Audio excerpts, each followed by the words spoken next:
Welcome back to Your 1230, the only podcast where our guests tell their story with the help of 12 questions in only 30 minutes. I'm your host, Mike Salitro, and today we are thrilled to be speaking with David Messano. David is from a family of 18. He left the military early for a mentor in the stock market, gave up everything so this mentor could show him how to monetize his passion for fitness. Now he finds himself as a mindset, fitness, and nutrition coach. David, welcome. We're excited to be speaking with you. Thank you so much. Of course, of course. I'm going to start at the beginning there. Family of 18, you do not see that every day or pretty much any day. How did your family get to be so large? Oh, well, so first off, they were Christian. So they didn't believe in any what is it? Any childbirth. They didn't believe any of they wanted more children. And to have more children was a blessing from God in their eyes. So they basically just kept popping them out and it was said to be a blessing of God, and that's kind of how we took it. And yeah, it definitely was a blessing in that sense. Well, that's wonderful to hear. Where were you in the line of the children? Were you middle? What number? Yeah, so I'm number 17. I'm the second youngest. It's wild to be at that spot. It's a kind of a weird spot. So 18 doesn't even include mom and dad. That's just 18 kids. Yes, and it's the same mom and dad too. Okay, that's incredible. That I don't know if it's a record, but it's going to be close. How old is your oldest brother or sister when you're a little kid? What's that like? What's the dynamic like? Take us what's into that house and what it's like for you. Yeah. Yeah, so it was one of the coolest experiences I had because at the time we grew up in a cult, what I call a cult religion. It was we kind of were separated from the outside world in a sense where everything outside was not we weren't allowed to associate with that. We still were allowed to go into public schools, but we weren't allowed to have friends. We weren't allowed to go over to people's houses. We all always stayed. It was literally my family and that church. We didn't really have things outside of that. So we kind of bonded and grew very close to each other very, very fast. But of course, with a family of 18, everyone has a different personality. Yeah. So growing up in that, we had, I want to say it was 13 or 14 all in the same house at once. And it was Mhm. literally only a two-bedroom house. Wow. Um, yeah, we grew up poor, which was also, I think, in a way for me, I thought it was a true gem to grow up in that sense because it taught me what the essence of grit and having fortitude, learning to do things on your own, learning to make possibilities out of nothing. I think that was the key thing of growing up in such a big family and also having nothing to do or no type of money. We also learned how to just be happy and make things, like I said, out of nothing. But I think the key thing that with that saying of making something out of nothing is that we always learn to be happy with what we had. And I think that is very, very a big impact on everyone's life that they need to incorporate because when you feel grateful for what you've had and what you've worked for so far, everything kind of comes to you at that point. And that was one lesson, even though I'm not very close to my dad, that I will always take from him is that he always told me to be grateful for what you have because that will bring more of what you have to you. So that was one thing that I think for being in such a big family. We grew up together, we bonded together. We always had the same basketball team. We never had to get anyone outside. We always had the same football team. So we had little sports teams, even though we weren't allowed to play and organized sports, even though that was everything that we loved, we weren't allowed to play it. But yeah, it was a wild journey, and there's so much to like literally go into. I mean, I could easily ask you questions all night about that, but there's many other things I want to get into. But I love the way you describe it as, as a kid, you really don't know any difference. You don't know any better. So you kind of assume that that's what being a kid is like in every household. You don't find that out till later. And having that many Mm-hmm. people around, you have kind of a ready built community there.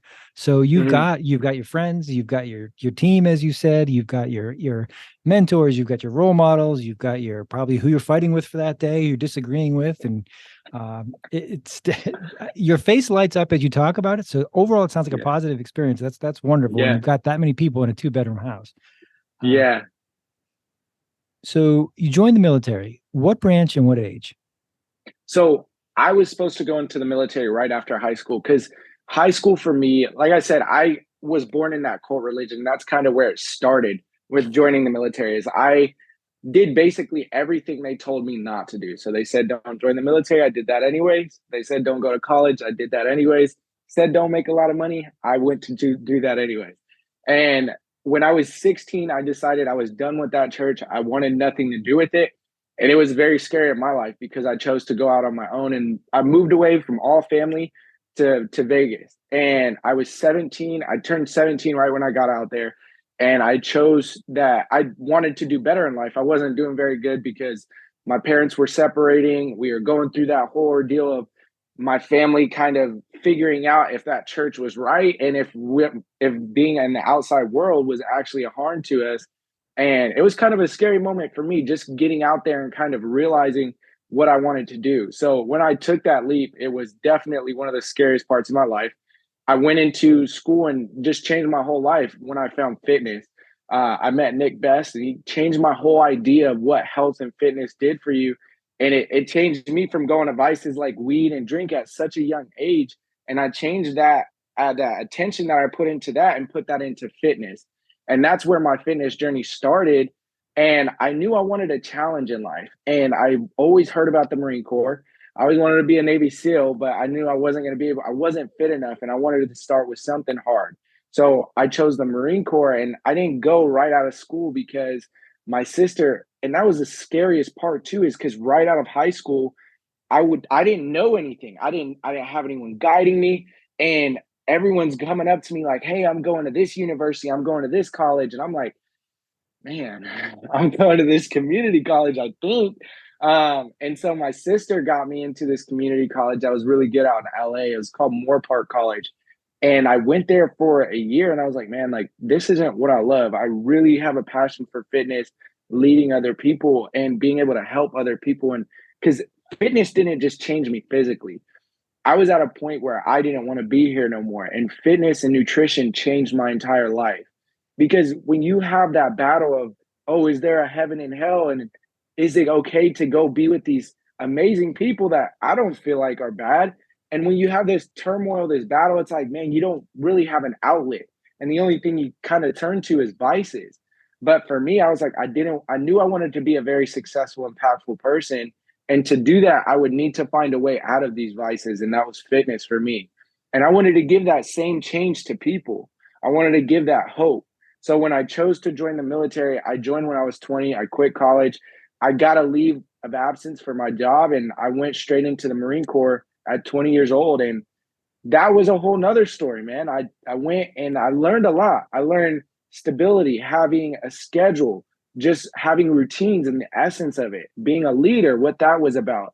And it taught me so much about my pain ability and also my mental abilities too. And it was like a challenge. It was one of the biggest challenges I went through in my life.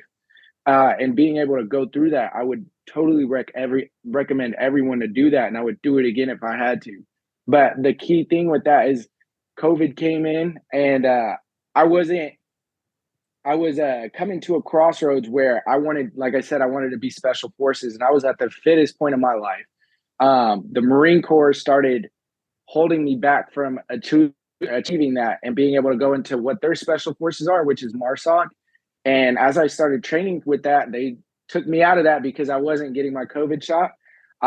They were at that point trying to get rid of me. They found a way and they sent me to a mental asylum. And then after 2 weeks, which seemed like an eternity in that mental asylum, they deemed me mentally ineligible and I got booted. And that was just the start of my life there.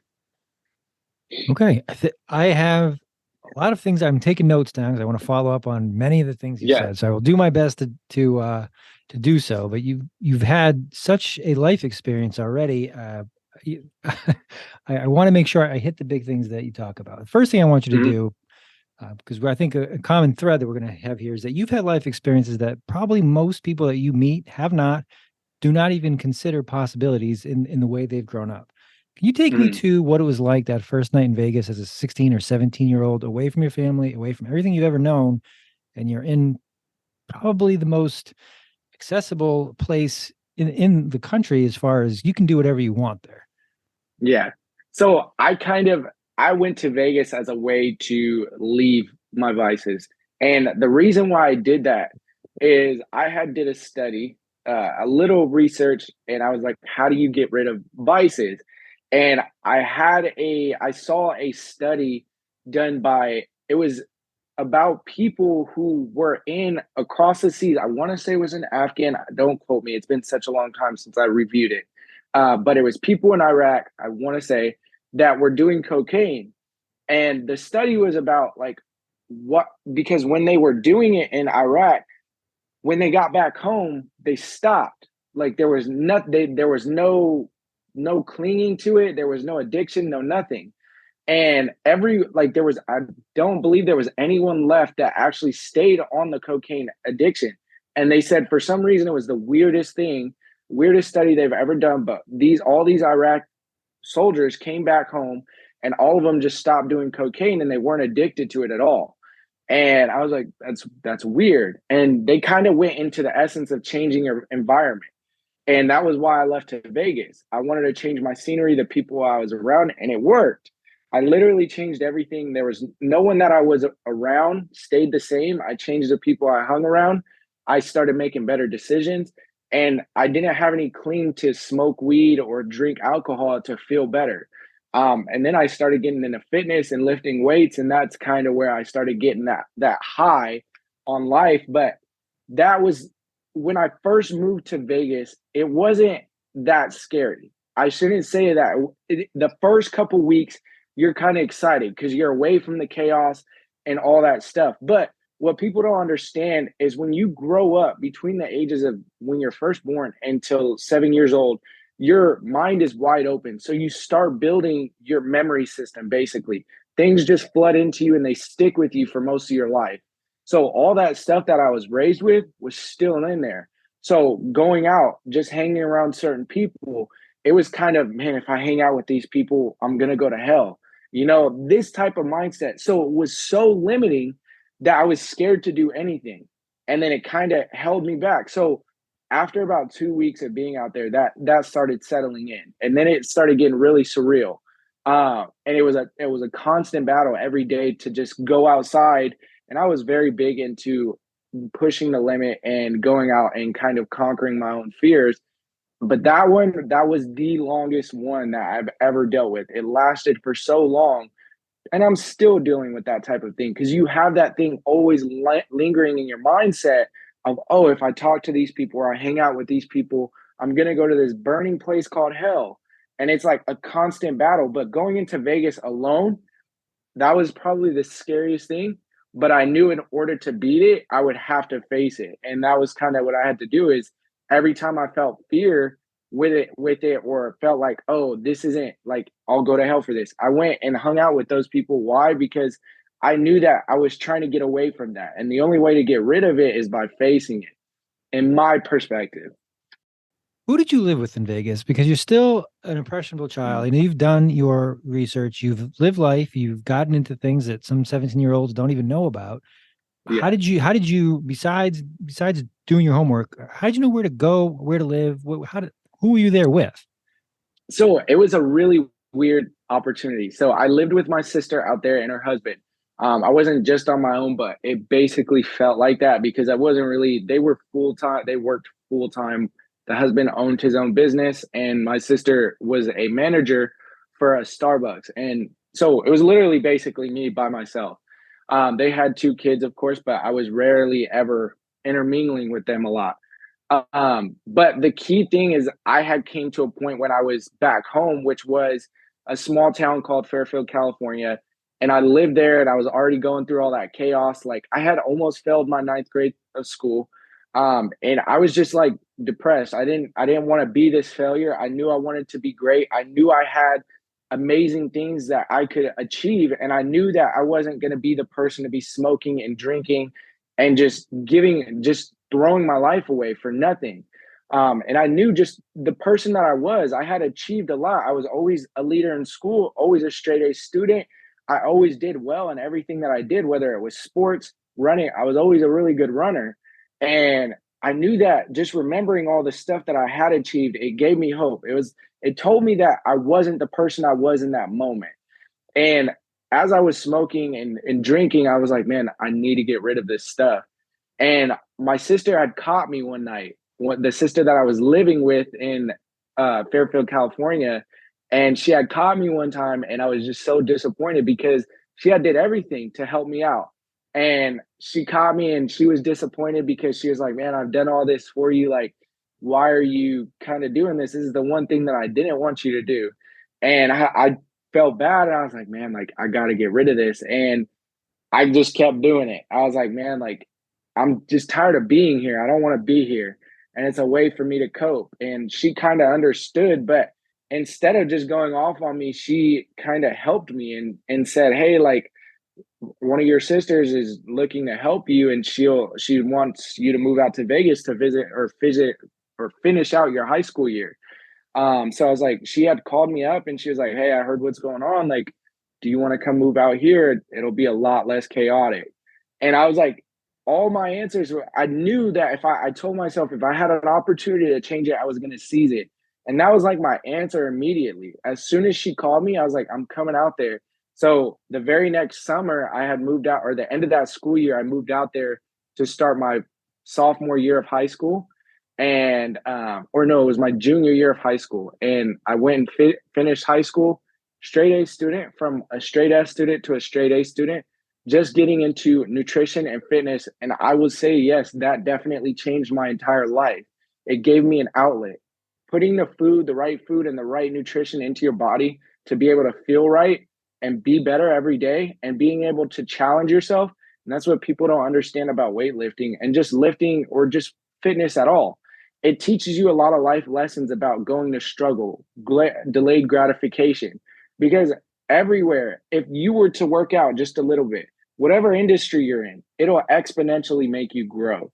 And that's now what I teach is like, you guys think that it's about fitness. You think that it's about looking good, looking egotistical, but there's a people battling things inside of their head.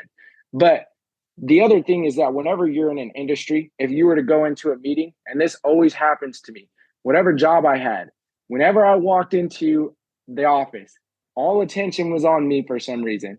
And the way the clothes fit, and people are like, man, why do you spend so much money on your clothes? I didn't spend that much money on my clothes. It was the way that my body made my clothes look.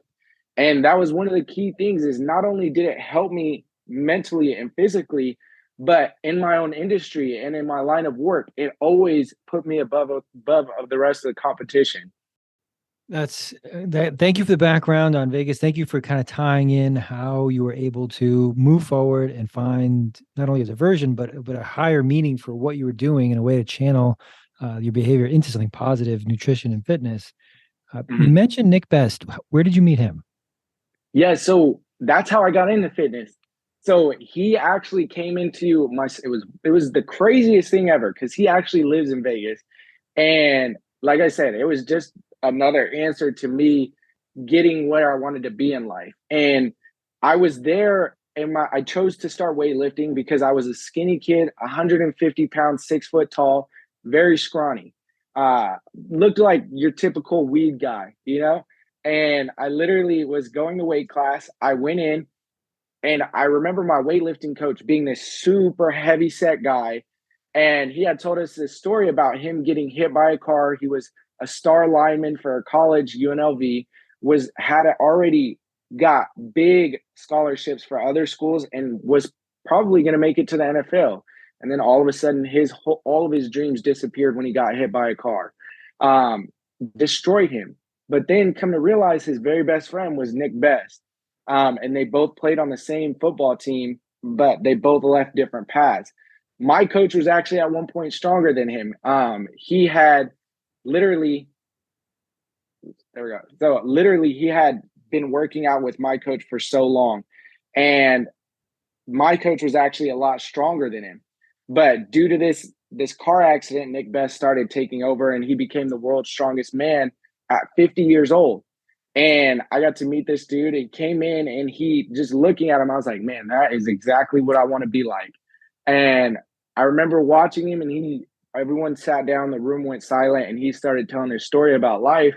And he broke down to all of us, like literally started crying in front of all of us. And I was like, man, this dude is huge. Like, why are you crying? Because, growing up, you're like, men don't cry. That's what you're taught your whole life. just the total opposite of what should be taught.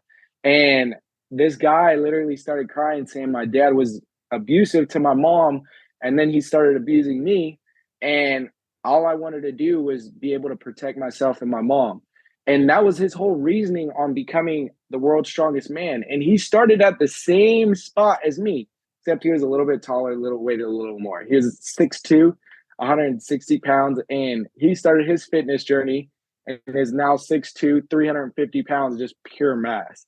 And I literally got to witness this, and he had said something that will always stick with me. And he said, if I can do it, anyone else can do it. And then I was like, there's no excuse. All I need to do is just show up and work out every day. And I went from a 150-pound weed kid that was not a straight A student, that was a D student. Within a year, I gained 25 pounds of muscle, and I was a straight A student. I got onto the valedictorian list. I started taking over spots in my school and became a leader like I was. And it was just a little word of encouragement that changed my entire life. And people don't understand what little words of encouragement, especially for men, will do for them. You've clearly had an amazing experience for all the things that you've been able to do, what you've witnessed, the transitions you've made. Now you work with others, coaching them on their fitness, on how they approach their professional careers, their mindsets, what they eat. How Mhm. how do you kind of mold them, and who do you work with? Yeah, so my ideal client that I really love to work with is business people. And the reason why I do that is because they're under a lot of stress. And I, at one point, was starting out as an entrepreneur. As I got out of the military, I knew that I wanted to be an entrepreneur and get rid of the 9 to 5. I was tired of working for somebody else, and I didn't want to clock in no more. And as I started to make this decision, I realized the stress I was in becoming an entrepreneur, because everything's on you and you don't know where to start. So I knew how to work out. I knew when I started in my entrepreneur journey, I started in the car rental space, and I did really well. I did, for a start out, I was making 7K a month, which was really good. I didn't know what else was left. I was just thinking money, money, money. And then all of a sudden the company crashed. Right. And I knew the stress that was in a business. And as I took the passion that I had for fitness that I've been doing for now, it's over 7 years. I train CrossFit, bodybuilding. I'm certified in Olympic weightlifting. I'm also a certified level 2 nutritionist and also a CrossFit coach. And I knew that I wanted to help business people be able to have the right body and the right mindset to take them to new levels in their business. And I knew the stress that was in their way. And I knew that if they were in a family, it was going to be even more stress. And so what I wanted to do was be able to move their body so they start feeling good and look at the person in the mirror and be like, that is exactly who I want to be. And I wanted to be able to make the workout so short that they would not really have to worry about taking hours out at a time to go work out. So I really love working with business people. I love working with college athletes. I love working with people that are aspiring to become athletes. And those are my main clients. I'm working with a few people training for marathons. I'm also training a few people, and most of my ideal clients are going to be business people, people that own small businesses. And usually they have a family too. So I really focus in on them because I know the key importance and how hard it can be to really open a business. And my job and my duty, and I believe my calling, is to show them if they were to eat and move a little more and eat healthy, their whole business is going to change and they're going to thrive in in whatever industry they have, because not only will that make them look good, it's going to make them think clear, which is going to make them make better decisions. So that's really who I hone in on and focus with. But I've worked with a lot of people. Those are going to be my favorite type of people to impact. Yeah, I mean, it's from everything we've talked about tonight, it starts with having a purpose, the reason why you're doing it. If you can move towards something that either you want to get to or that you see is clearly the right direction, and then taking this holistic approach, understanding that if I focus on this part of my life, fitness, this will have benefits not only for me physically, but it'll help me eat better, it'll help me sleep better, it'll help me in my career, it'll help me with my family. Mhm. So when you're working with your clients who have all of those things as well, I'm sure there are some who don't have enough time or struggle to do all the things they want to do or all the things they should be doing. How do you help them prioritize or identify yes, we can do all of these things the next level and greater, but we have to kind of prioritize how that happens. How do you help them do that? So my favorite book that I've ever read was called Atomic Habits. And this is what I think is key with fitness is you have to make certain things a habit. Working out and eating healthy has to be a habit. But if you're talking about people that have never worked out and never ate healthy in their life, it's going to take some time. I mean, if you ever think about when you were a little kid brushing your teeth, your parents had to tell you over and over again to brush your teeth. And it's the same thing being as a coach is you have to tell them to prioritize and help them prioritize. This is why this is so important that you need to do it. And you just tell them over and over again.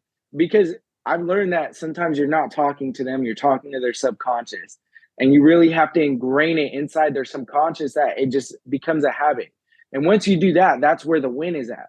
Because it takes time. And most people think, oh, I'll get this over time and I'll do this really quick. But no, like, and my methods are very simple. So I have a three-phase technique. And the first part is metabolic restoration because most people don't understand that diets, they actually work, but they just don't work on a broken metabolism. And in order to get your metabolism right, is you first have to make sure you're getting the right nutrients, sleeping right, getting enough water. And those three simple things is eating enough for nutrition, putting in the right foods that you need to be eating. And honestly, the first phase, I don't focus on how much you eat. The first phase, you're just putting that good food in your body. You can honestly eat however much you want. And I actually encourage that because I need to speed your metabolism up. So I tell you to eat more as much as you want because eating more will fast make your metabolism work faster, which will help you burn more calories when you start to shred down. And as we start to do that, they kind of like this process. It makes them excited about it. Like, oh, this is easy. But it's a 3 month process because they have to speed up their metabolism. Then they have to get used to tracking their intake, what they're intaking, because the next phase is going to be your fat loss accelerator. And this is basically where I'm going to take what you've learned so far. We're going to dive down into a deficit of calories. And now, because your metabolism was working correctly, you're going to start shredding off all that weight. And we do that anywhere from 3 to 4 to 5 months, depending on where you're at and what your goal is. And then once we get there, I help you implement that into a lifestyle. And that's where we make sure that's going to be a habit now. And we make it simple. We stop tracking, we make sure we maintain, and we just watch what we eat. We make sure we don't intake all this bad food. Not saying you can't eat a Twinkie or your favorite ice cream ever again. That's why I teach that you can do that stuff. You just have to watch the amount, make sure you eat. My simple method is eat more protein, move more, do some strength training, and start eating less. Because people, and this is why I have people track what they're eating, is because they think, oh, I'm not eating that much. But if you were to put a Tweet or Snickers bar next to like an amount of protein, the size proportions are way out of whack. And that's what people don't understand is you're taking in so many calories. But if we were to make some small tweaks to your diet, there would be ginormous changes in your diet, in your weight, in your mentality, and all that stuff. So the way I teach is I make it very simple. Is we have to take one thing at a time. So the very first thing we're going to focus on is making a habit of eating the right food. And that's very simple. And then sleeping more. So those two first things are the things that we focus on in the phase. Once they feel comfortable and once that's been a habit, then we move on to the next step. I don't want to overwhelm them. And then in the first phase, if it's too much to work out, we don't even work out because drinking water, eating more better food, getting enough protein, and sleeping more is going to change your body. You'll probably lose anywhere from 10 to 15 pounds just by doing that.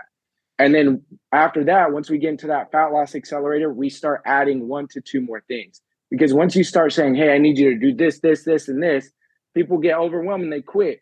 So it's adding one thing at a time and basically what I call habit stacking. I love your simple approach there, the three steps. I know simple as far as being able to understand what it is as a, it's difficult to execute, but that you also make it a lifestyle, that's what you're working toward, that this is not a quick fix. This is not something that you're going to do for a short amount of time. We are doing these things to stack on each other to make it your everyday, your routine, your lifestyle, how you live, as opposed to this is different for this short amount of time. I'm going to go fall back to what I was doing before. Love that. Yeah. Somehow as you look up, we're already at time. I've jumped us around all over the place tonight. But for anybody listening, what's one thing you hope they take away from our talk?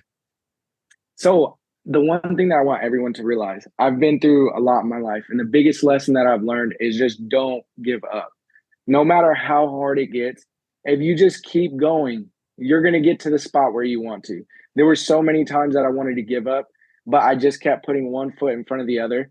And then everything that I went through made sense. So if there's one thing that you do take away from this, just don't give up, whatever you're striving to achieve. I love it. Love it. Where can our listeners find you or connect with you if they want to hear some more or to work with you? Yeah, so right now I'm very big on social media. I have a Facebook group called Triple V Fitness, and that's basically where I put all the people that are interested. And it's a community. It's not just me. There's other coaches in there. There's people that are enthusiastic about nutrition and fitness, and you can get all the answers you ever want. I'm very big on Instagram. You can find me at David_Messano, one of 18. And that's where you're going to find all the key aspects of what I teach, my methods, my whole journey, my own journey. And you can find me on Facebook too, just typing in my name, David Messana. Awesome. So we will post all those links. David, this has been a blast. I wish you nothing but the best and continued success going forward. Thank you so much for talking with us. Thank you. Thank you. I appreciate it.